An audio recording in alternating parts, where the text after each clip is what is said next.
New day, new beautiful morning. Let's see what's going on today. A gas pipeline between Estonia and Finland was blown up by an external force. They suspect the Russians. 25 kilometers where I live.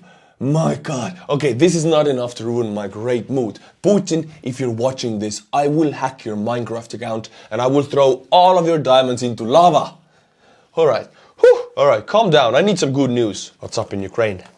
91 Russian infantry fighting vehicles knocked out cold in the past 24 hours. 91!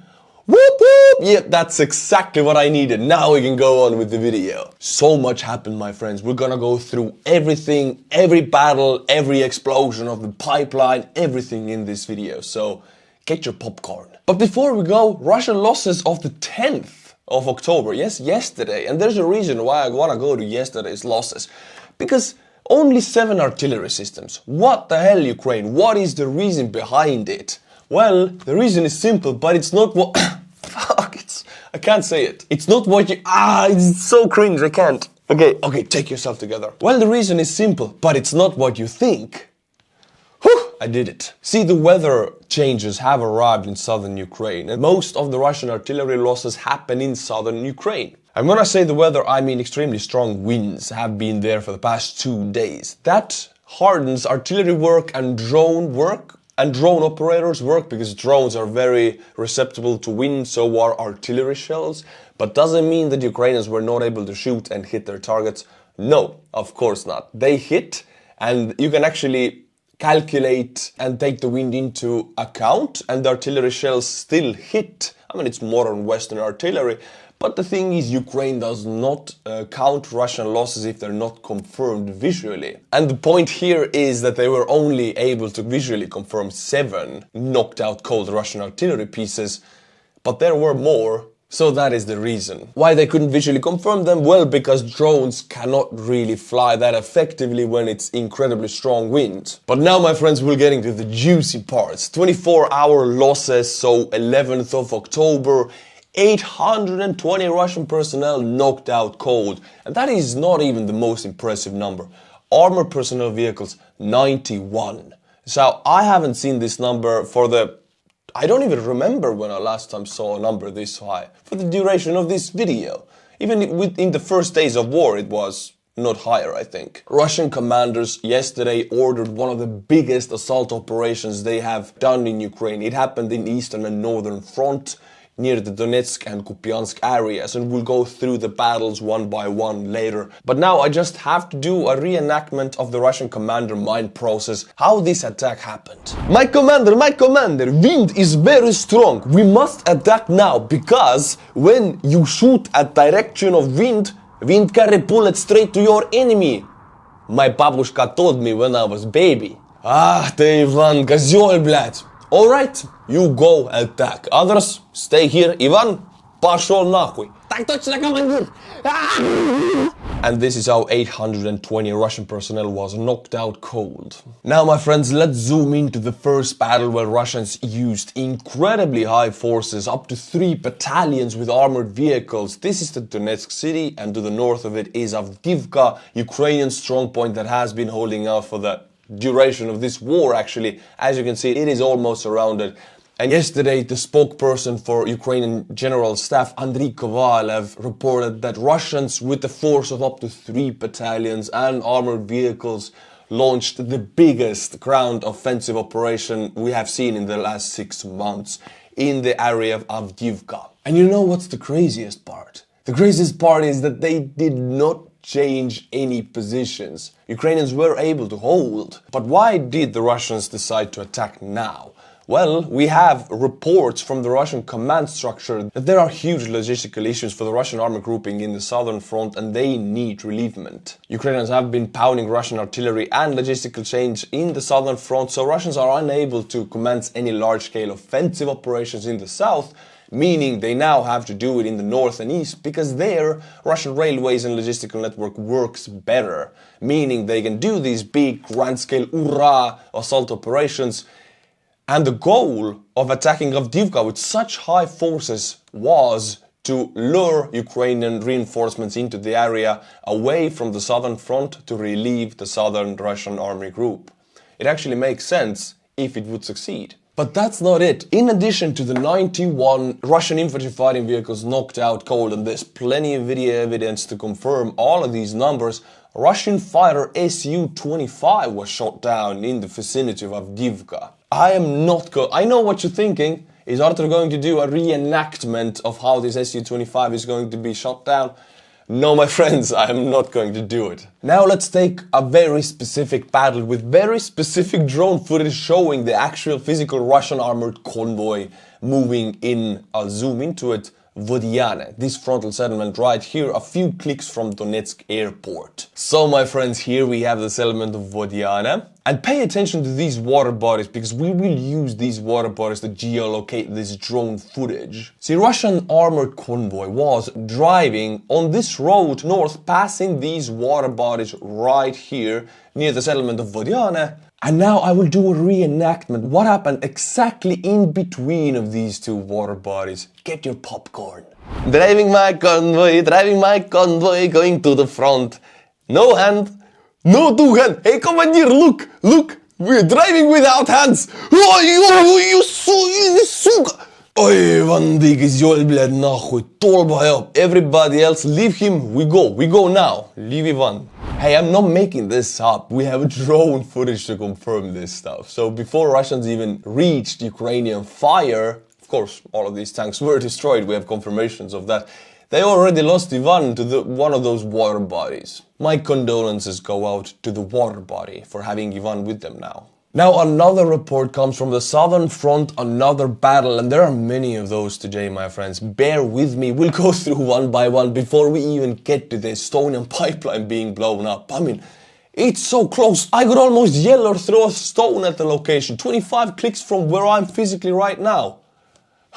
Okay, southern front battle. I'll zoom into the settlement of Zahirne. You can see it right here. Zahirne, I'm not sure how to say it. I apologize to the Ukrainians. Zahirne is this settlement in the southern front right here, and this frontal area is covered by this unit right here, the 13th SPU detachment. This means they are semi-special forces, they have night visions, they can conduct night operations, and the report is that Ukrainian forces have entered the settlement of Zahirne. And of course, I don't just want to talk, we have visual confirmation and the coordinates of the latest 13th detachment of the SPU knocking out cold. It happened in the settlement of Ivana Franka. Of course, they being special forces, they have a very well-trained drone detachment, kamikaze drone detachment. It's about 3 kilometers behind the frontal area near Ivana Franka, and it was a Russian 9K-35 Strela 10, reported destroyed. Here are the coordinates, go and check it out yourself. Whenever I report something, there's always this visual confirmation. I never report anything without it, but to show it every time is kind of tedious and repetitive, but if you wish I can, so you have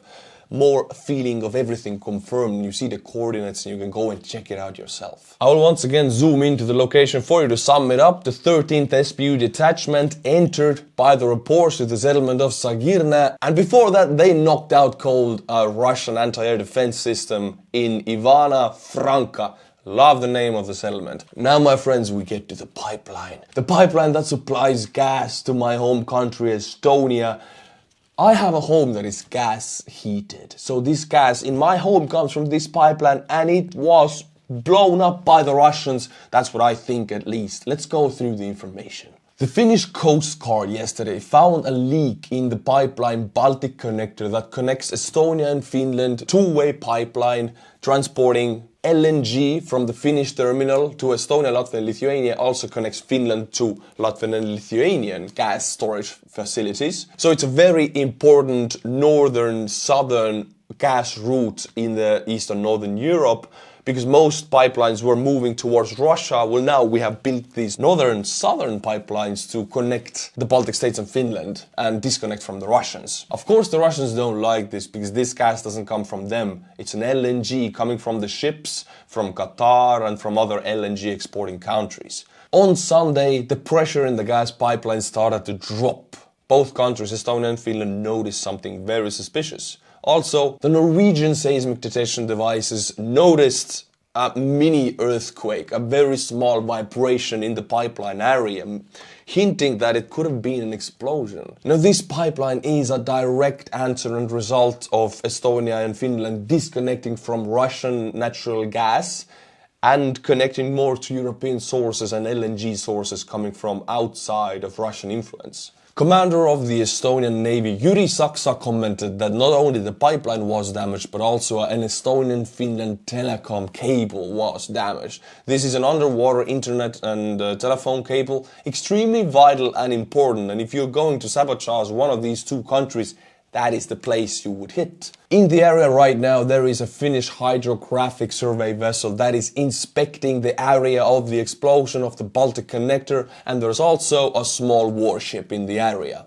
I have to say at this instant that Finland has a proper navy compared to Estonia, because we don't really have any big battleships. We have weaponized ships, but they're very small. So United States, if you're feeling like it, you can send an aircraft carrier into the Baltic Sea. Thank you. By now, both Estonian and Finland governments have coordinated this press release, so they did it at the same time to maximize the effect of it, that this pipeline was damaged deliberately and it was a man-made happening, possibly an explosion. And who would want to explode this pipeline? What, the Norwegians? The Swedish?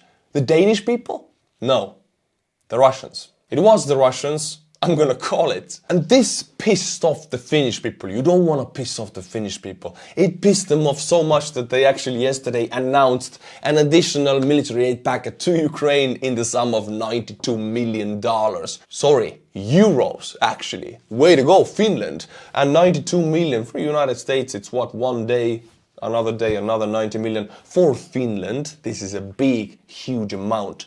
You don't want to piss off the Finnish. I can already feel him. I can feel Simo Hauha getting up from his grave, grabbing his iron sight sniper rifle, getting ready for another 500 knocking out cold. Now, my friends, we go to the western bank of the Dnipro River, where Ukrainian forces ambushed a Russian truck, supply truck, and there was a very clear night vision drone video about it, but I cannot show it because YouTube stuff. But I will describe it to you and it will be even more cooler. It will be like a fairy tale. In this video, you could very clearly see the Russian truck driving, and you could see it has a thermal camera also. You could see the Ukrainian thermal heat spots into the forest right next to the truck. When the truck reached these small Ukrainian thermal spots, they jumped out onto the road, opened fire on the truck, knocked everything, everybody, entire entities out cold, and disengaged. The entire thing took, what, 10 seconds? And then the Ukrainian heat spots were already disengaging from the area. It was a classic, effective ambush. It is a compliment to the Ukrainian capability, and I'm not going to do a reenactment of the Ivan in this car, I'm sorry. And now, my friends, the last bit of news comes from Israel. Since the age grouping, which I cannot say the name of, you know which age group I'm talking about, has taken a lot of people, United States citizens, against their will, and they're holding them in the G area. G sector, you know, I again cannot say the name. You all know what I'm talking about. This puts out the possibility, and actually United States is kind of forced to do this if Israel doesn't, to send in their special forces to release the United States citizens being held there. And this is a whole other level. United States aircraft carrier is already in the eastern part of the Mediterranean. Their sword is already, if necessary, boom, they can do whatever they want there. So I am looking forward for the United States Special Forces operation to release the United States citizens being held in the G area by the H group. Let me know what you think about this in the comments. My friends, I want to thank you for coming back time and time again. I really enjoy making these videos for you, and since I am Estonian and the gas pipeline was blown up, this is very close to home. I might make jokes about it, I might be lighthearted, but actually I'm stressed out as hell. It's my home, it's my security. I live here. I live very close to everything. So I want to thank you. The fact that I can share this and share my fears through humor to so many people actually helps me live. And for this, I want to thank the Patreons now. Tier 10 and above, and I'll be butchering your name. Dean 2V, Rob Oppenshav, Paul Varney, Hontvari Levente, Rosendo Rosales.